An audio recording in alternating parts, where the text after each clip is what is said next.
Hello and welcome back to my YouTube channel. बच्चों, आज जो मैं टॉपिक आपके सामने प्रेजेंट करने वाला हूं वो यही है कि हम जो टॉपिक पढ़ने जा रहे हैं वो है एनसीईआरटी हाईलाइट सीरीज। ठीक, इसके अंदर हम देखेंगे हम जो टॉपिक पढ़ने जा रहे हैं, ठीक, हम जो टॉपिक पढ़ने जा रहे हैं उस टॉपिक के रिलेटेड जो कि एनसीईआरटी पे जितने भी पॉइंट्स लिखे हैं उनको हम अच्छी तरीके से समझने की कोशिश करेंगे। ठीक, तो आमतौर पर मतलब कि बहुत सारे बच्चों ने शिकायत की कि सर हमें जो एनसीईआरटी जो है इसमें कुछ ऐसे पॉइंट्स होते हैं जो कि हमें समझ में नहीं आते हैं। इसलिए मैंने ये सोच लिया कि मैं पहले एनसीईआरटी हाईलाइट सीरीज आप लोगों को क्लियर करूं, उसके बाद हम अगर हमें टाइम मिल गया तो उसके बाद हम क्या काम करेंगे, हर एक टॉपिक को इलैबोरेट तरीके से अच्छे तरीके से पढ़ाएंगे। ठीक, लेकिन फर्स्ट ऑफ ऑल अगर हम देखेंगे, आप लोगों को भी ऑब्वियसली पता होगा कि अगर बायो के अंदर 90 क्वेश्चंस पूछते हैं एंट्रेंस के अंदर, नीट के पेपर के अंदर 85 क्वेश्चंस जो होते हैं ना वो सिर्फ एनसीईआरटी बेस्ड आते हैं। तो दैट मीन्स आपको ज्यादा जितना टाइम हो सके आप एनसीईआरटी के ऊपर फोकस करो। ठीक, हम जो टॉपिक पढ़ने जा रहे हैं मैं आपको बताने वाला हूं। हम पहले ह्यूमन फिजियोलॉजी से स्टार्ट करेंगे।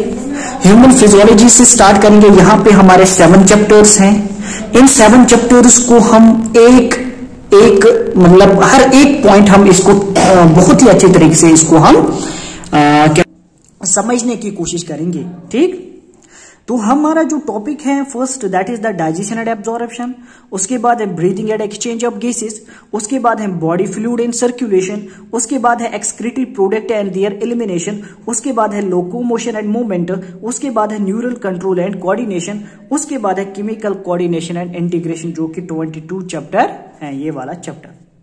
लेकिन फर्स्ट ऑफ ऑल हम देखेंगे जो हमारा पहला टॉपिक है आज that is digestion and absorption. ठीक, तो without wasting any time let's get started. तो हम अपना टॉपिक स्टार्ट करते हैं। ठीक है, क्योंकि बच्चों टाइम बहुत कम बचा हुआ है। ठीक, टाइम बहुत कम बचा हुआ है। सो जितना टाइम हो सके ना इस एनसीईआरटी हाईलाइट सीरीज को अपना बना लो। ठीक, कंस्टेंट रहो आप। ठीक, अपनी जो है ना प्रेजेंस रखो। ठीक है, हर टॉपिक मुश्किल नहीं होता है, बहुत ही टॉपिक इजी तरीके से आपका हो जाएगा। ठीक, इसलिए मैंने सोचा कि मैं आप बच्चों के लिए आपको बहुत ही इजी करूंगा, आपके लिए बहुत ही इजी तरीके से जो एनसीईआरटी है वो आपको मैं पढ़ाऊंगा। ठीक, तो let's get started.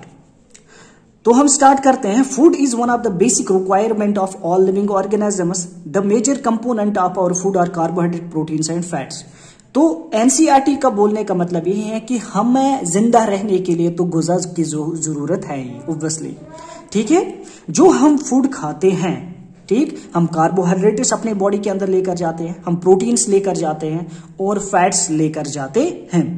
So these lines जो जो जहां भी मैं हाईलाइट करूंगा ना, जो मैं बोलूंगा ना, जो की लाइन इंपॉर्टेंट है उसको हाईलाइट करते जाना। Vitamins and minerals are also required in small quantities. Food provide energy and organic material for growth and repair of tissues. ठीक, the water we take in a play important role in the metabolic process and also prevents dehydration of body. ठीक, इसके बाद जो कि यहां say that means bio माइक्रोमॉलिक्यूल्स से इसको highlight करके जाओ। Bio micromolecules in food cannot be utilized by our body in their original form. तो दैट मीन्स जो बायो मैक्रोमॉलिक्यूल्स वो मॉलिक्यूल्स होते हैं जिनका साइज बड़ा होता है। ठीक है बेटा, फॉर एग्जांपल अगर मैं एक रोटी ले लूंगा ये, ठीक, जो ये रोटी आपके प्लेट में होती है तो दैट मीन्स ये है मैक्रोमॉलिक्यूल। दुनिया में 2 तरह के मॉलिक्यूल्स होते हैं, एक होते हैं मैक्रोमॉलिक्यूल, मैं यहां ये एनसीईआरटी के ऊपर लिखूंगा, एक होता है मैक्रोमॉलिक्यूल, दूसरे होते हैं माइक्रोमॉलिक्यूल। बेटा माइक्रो तो ऑब्वियसली आपको तो पता ही है, जो कि बहुत ही छोटे होते हैं। ठीक, जो कि बहुत छोटे होते हैं, जिनको हम अपनी आंखों से भी नहीं देख पाते हैं, जिनको हम डिस्टिंग्विश नहीं कर सकते हैं, एक दूसरे से अलग नहीं कर सकते, उनको कहते हैं माइक्रोमॉलिक्यूल।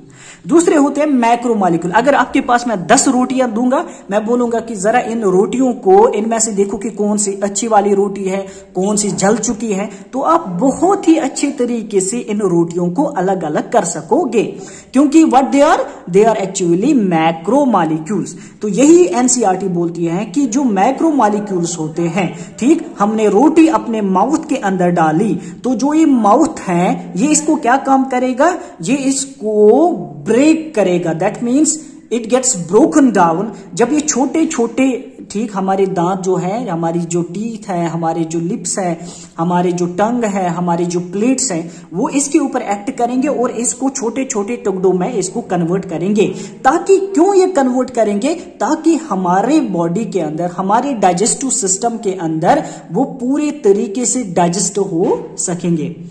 This process of conversion of complex food substance to simple absorbable form is called digestion। तो इसी प्रोसेस को अपने, ठीक, इस बड़े मॉलिक्यूल को अगर आप छोटे छोटे मॉलिक्यूल्स के अंदर कन्वर्ट करोगे, ठीक, इस रोटी को अगर आप जो ही आप अपने माउथ के अंदर डालते हो तो इसके आपके जो टीथ्स है ना बेटा, वो इसको छोटे छोटे टुकड़ों में कन्वर्ट करेंगे। उन्हीं छोटे छोटे टुकड़ों को जब वो फिर जाके डाइजेशन उनकी अच्छी तरीके से हो जाएगी, तो इस प्रोसेस को हम क्या कहते हैं, digestion, and is carried out by our by digestive system, that is the first, that is biochemical method and mechanical method। तो that means यहाँ पे दो methods लगते हैं, ठीक है, किसी भी चीज को डाइजेस्ट करने के लिए दो मेथड्स की जरूरत पड़ती है। एक जो मेथड होता है, the first method that is called the mechanical method, दूसरा जो मेथड है that is called the biochemical method. अगर कल जाके एंट्रेंस के अंदर क्वेश्चन आ जाएगा, आप बता दीजिए कौन से दो मेथड्स ऐसे होते हैं जिनकी वजह से डाइजेशन अच्छे तरीके से हो सकती है, जो कि डाइजेशन में पार्टिसिपेट करते हैं। तो पहले आप बोलोगे कि सर मैकेनिकल मेथड है और बायोकेमिकल मेथड है, तो ऑब्वियसली अगर वहां पे दो ऑप्शंस दिए हुए हैं मैकेनिकल एंड बायोकेमिकल, आप बिना देखे वहां पे टिक मारोगे, ठीक। उसके बाद जो टॉपिक पढ़ने जा रहे हैं that is the digestive system, ठीक, इसको हम पढ़ेंगे अब। The human digestive system consists of alimentary canal. Alimentary canal को हाईलाइट करो क्योंकि पता होना चाहिए कि डाइजेस्टिव सिस्टम के अंदर क्या होता है। एंड द एसोसिएटेड ग्लैंड्स, ठीक है, जितने भी हमारे डाइजेस्टिव ग्लैंड्स हैं वो भी हमें पढ़ने हैं। तो दैट मीन्स डाइजेस्टिव सिस्टम जो है उसके अंदर दो पार्ट्स आते हैं, एक जो एलिमेंट्री कैनाल होता है, दूसरा उसके एसोसिएटेड ग्लैंड्स, मतलब उसके साथ जितने भी ग्लैंड्स हो हैं जो कि ग्लैंड्स पार्टिसिपेट करते हैं डाइजेशन के अंदर, उनको क्या बोलते हैं हम, डाइजेस्टिव ग्लैंड्स। इसके बाद पहले हम उठाएंगे एलिमेंट्री कैनाल। देखो बेटा एलिमेंट्री कैनाल के अंदर यहां पे क्वेश्चन पूछते हैं, यहां पे नजर रखना, यहां पे क्वेश्चन पूछते हैं, तो ये क्वेश्चन आपको अच्छी तरीके से समझ में आना चाहिए कि सर क्या बोल रहे हैं। The alimentary canal begins with an interior opening the mouth. जो हमारा एलिमेंट्री कैनाल होता है ये माउथ से स्टार्ट होता है and it opens out posteriorly through the अंस, ठीक है। एलिमेंट्री कैनाल जो होता है ये माउथ से स्टार्ट होता है और अंस पे खत्म होता है। The mouth leads to the buccal cavity और ओरल कैविटी। देखो बच्चों, अब जो माउथ है इसको हम बकल कैविटी भी कहते हैं, इसको हम ओरल कैविटी भी कहते हैं, ठीक है। यहाँ पे ये हाईलाइट करना, पूछे कभी कभार ऐसे भी क्वेश्चंस पूछते हैं, आपको ऐसा लग रहा है कि शायद नहीं आएगा लेकिन कभी कभार ऐसे भी पूछते हैं। उसको पेपर सेट करने वाले को ये पता होता है कि मैं कौन सा क्वेश्चन किस पोजीशन पे डालूंगा, ठीक है। इसीलिए बकल कैविटी और ओरल कैविटी जो होते हैं ना वो माउथ को ही कहते हैं। The oral cavity has a number of teeths, ठीक है बेटा। जो ओरल कैविटी होता है उसके अंदर बहुत सारे टीथ्स होते हैं, ठीक। Muscular tongue, each tooth is embedded in the sockets of jaw bone. This type of attachment is called as thecodont. तो बेटा दिस इज वेरी इंपॉर्टेंट, जो कि नीट के अंदर आप देखोगे 2017 के पेपर में आप देखोगे ये आया है।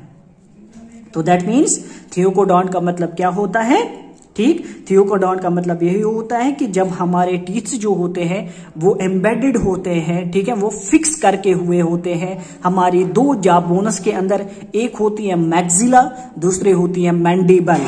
तो दैट मीन्स एक होती है मैक्सिला जॉ बोन, दूसरी होती है मैंडिबल। तो उन्हीं दो जॉ बोन्स के अंदर जो हमारे टीथ्स होते हैं वो अटैचमेंट उनके साथ होती है। This type of condition is called as thecodont. इस कंडीशन को क्या बोलते हैं हम, थियोकोडोंट। इसके आगे हम देखेंगे majority of mammals includes human beings forms two set of teeth during their life time and set of temporary milk or deciduous teeths replaced by the set of permanent. This type of dentition is called as डाइफिडोंट।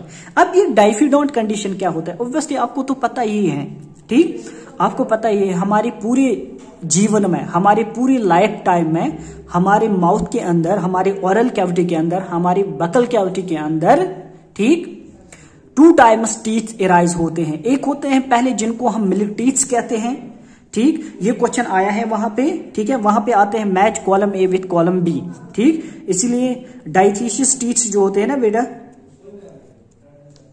एक होते हैं डाइथिशियस teeths, दूसरे होते हैं जिनको हम क्या कहते हैं, परमानेंट टीथ्स, ठीक, जिनको हम कहते हैं परमानेंट टीथ्स, ठीक, जो कि परमानेंट टीथ्स कहां पे पाए जाते हैं, एडल्ट्स के अंदर पाए जाते हैं। और जो मिल्क टीथ्स होते हैं या टेम्परेरी टीथ्स होते हैं, डाइथिशियस टीथ्स होते हैं, ये चाइल्ड के अंदर होते हैं। तो इस कंडीशन को क्या कहते हैं हम, डाई मीन्स 2, ये याद रखना, डाई मीन्स 2, ठीक, डाई मीन्स 2।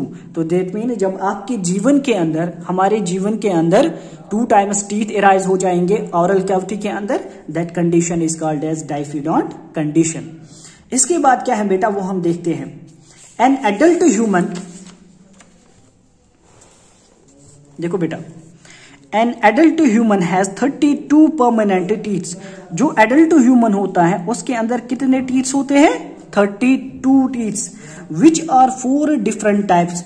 तो हमारे जो टीथ्स होते हैं बच्चे, वो सेम नहीं होते हैं, they are structurally different from each other, ठीक है। That's why कि this condition is called as heterodont condition, ठीक, heterodont condition और heterodont dentation, ठीक। तो this is very important, जो कि आपको याद रखना चाहिए। अब heterodont क्या होता है, हमारे माउथ के अंदर 4 टाइप्स ऑफ डिफरेंट टीथ्स होते हैं, ये याद रखना, हमारे माउथ के अंदर 4 टाइप्स ऑफ डिफरेंट टीथ्स होते हैं। इन्हीं डिफरेंट टीथ्स को हम क्या कहते हैं, हम heterodont dentation। अब इन दांतों का नाम क्या है, पहला जो आता है दैट्स इंसिजर्स, जो कि हम आई से डिनोट करते हैं, उसके बाद कैनाइन्स जो कि हम सी से डिनोट करते हैं, उसके बाद प्रीमोलर जो कि हम पीएम से डिनोट करते हैं, and M that means molars जो कि हम एम से डिनोट करते हैं, ये याद रखना। इसके बाद अगर आप डेंटल फार्मूला देखोगे, that means arrangement of teeth in each half of upper and lower jaw in the order that is ICPMM is represented by a dental formula which in human, that is, ये याद रखना, this is very important. इसको लिखो यहाँ पे बच्चे, important, क्योंकि ये आ भी जाता है और बहुत बार आया भी है, दिस डेंटल फार्मूला, ठीक। The hard chewing surface of teeth made up of enamel, ये याद रखना, सबसे हार्डेस्ट पार्ट जो टीथ होता है वो किसका बना हुआ होता है, इनेमल का बना हुआ होता है। Helps in the mastication of food, देखो बेटा, जो ये इनेमल होता है ना, ये पूरे बॉडी के अंदर अगर आप देखोगे ना, अगर आपको बोन्स के अंदर, ठीक, आपको कोई भी पूछा जाएगा, आप बता दीजिए सबसे हार्डेस्ट पार्ट जो हमारे बॉडी के अंदर कौन सा है, दैट इज द इनेमल, ये याद रखना, ठीक, इनेमल है। इसके पीछे एक रीजन है, क्योंकि इसके अंदर बहुत सारे जो है ना, अगर आप देखोगे कैल्शियम सॉल्ट्स होते हैं, ठीक है, और इसके अंदर एक गैस पाया जाता है that is called the fluorine, ठीक है, याद रखना, फ्लोरीन गैस इसके अंदर पाया जाता है, दैट्स व्हाई कि इट इज वेरी हार्ड, जो कि बोन्स के अंदर नहीं पाया जाता है। इसके बाद the tongue is a freely movable muscular organ attached to the floor of oral cavity by the frenulum, ठीक है बेटा, जो हमारी जो जबान होती है, हमारी जो टंग होती है, ये हमारे ओरल कैविटी के साथ अटैच्ड होती है with the help of the frenulum, ठीक, वो होता है, उसको हम कहते हैं frenulum. The upper surface of the tongue has small projections called the papillae, ये याद रखना बेटा, जो पैपिली जो होते हैं ना, ये एक्चुअली जिनको हम टेस्ट बड्स भी कह सकते हैं, ये एक्चुअली अगर आप ऊपर वाले साइड से देखोगे ना, हमारी जो जबान के ऊपर छोटे छोटे वो प्रोजेक्शंस दिखाई देंगे आपको, उन्हीं को हम पैपिली कहते हैं, ठीक। Some of which bear taste bud, जिनके अंदर टेस्ट बड्स होते है, ठीक है, this is very important. I hope यहां तक आपको समझ में आ चुका होगा। The oral cavity leads into the short pharynx which serves as a common passage for food and air. जो ओरल कैविटी होती है, ठीक है बेटा, जो ओरल कैविटी होती है Leeds into the short pharynx, पहले फिर ओरल कैविटी उठ के चली जाती है फेरेंक्स के अंदर, ठीक। आमतौर बच्चे क्या काम करते हैं, वो गलत करते हैं, यहाँ पे उनको ऐसा लगता है कि जो ओरल कैविटी है उसके बाद ईसोफेगस स्टार्ट होता है, लेकिन ऐसा नहीं है, ठीक है। पहले फ्रैंक्स होता है। फ्रैंक्स जो होता है ना, ये एक ऐसा पार्ट होता है हमारे जीआईटी सिस्टम का जो कि जिसके अंदर हवा भी जाता है और जिसके अंदर फूड भी जाता है, ये याद रखना। Which serves as a common passage for food and air, जो कि मैंने अभी बोला, ठीक है बेटा, जो कि मैंने अभी बोला। उसके बाद the oesophagus has the trachea, जो ईसोफेगस है, ठीक, यहां पे एक ट्राइकिया होता है, ठीक, that is called as the windpipe. Oesophagus और ट्राइकिया जो होता है ना, ये अलग अलग फिर चले जाते हैं। जो ईसोफेगस होता है ना, उसके बाद ट्राइकिया स्टार्ट होती है और एंटो ओपनस इनटू द फ्रैंक्स, जो कि मैंने अभी बोला। A cartilaginous flap called the epiglottis, बेटा this is very important, prevents the entry of food into the glotti। जो होता है ना ग्लिट्स होता है ना बेटा, ये कहाँ पे पाया जाता है? ये विंड पाइप के ऊपर पाया जाता है, ठीक है। जो एपिग्लोट्स होता है ना, ये ईसोफेगस और विंड पाइप के बीच में पाया जाता है, ये याद रखना। अगर हमें हवा अंदर लेना होगा तो दैट मीन्स ये किसके ऊपर? फूड पाइप के ऊपर बैठ जाएगा, ताकि जो एयर है वो सीधा हमारे लंग्स की ओर चला जाए, वो अपने जो पाथ है उन वो डाइवर्ट ना हो सके। Opening of wind pipe during swallowing, the oesophagus is a thin long tube which extended posteriorly passing through the neck, उसके बाद neck, thorax, diaphragm and leads to the J-shaped bag, ठीक, J-shaped bag, जिसको हम क्या कहते हैं बेटा? Like structure called the stomach। I hope यहां तक आपको समझ में आ चुका होगा बेटा। कल हम यहां से आगे पढ़ेंगे, ठीक है, आगे, क्योंकि दिस इज वेरी इंपॉर्टेंट, आपको पहले समझ में आना चाहिए, ठीक। तो अभी मैं आपको एक चीज बताता हूं, ये डायग्राम देखो, आप एनसीईआरटी की डायग्राम देखो। मैंने क्या बोला? जो एलिमेंट्री कैनाल होता है वो माउथ से स्टार्ट होता है, दैट मीन्स यहां से स्टार्ट होता है, माउथ से स्टार्ट होता है और एनस पे खत्म होता है, ठीक, ये याद रखना, दिस इज वेरी इंपॉर्टेंट। जो कि अभी आपको मैंने बोला, फ्रैंक्स है, उसके बाद ईसोफेगस है, उसके बाद स्टमक, उसके बाद हम पेनक्रियास पढ़ेंगे, उसके बाद स्मॉल इंटेस्टाइन, जिस तरीके से डिड्यूनियम है, जिजुनियम है, उसके बाद बहुत सारे हम पार्ट्स पढ़ने वाले हैं एक एक करके। I hope you will like this video and please subscribe my YouTube channel. Thank you very much.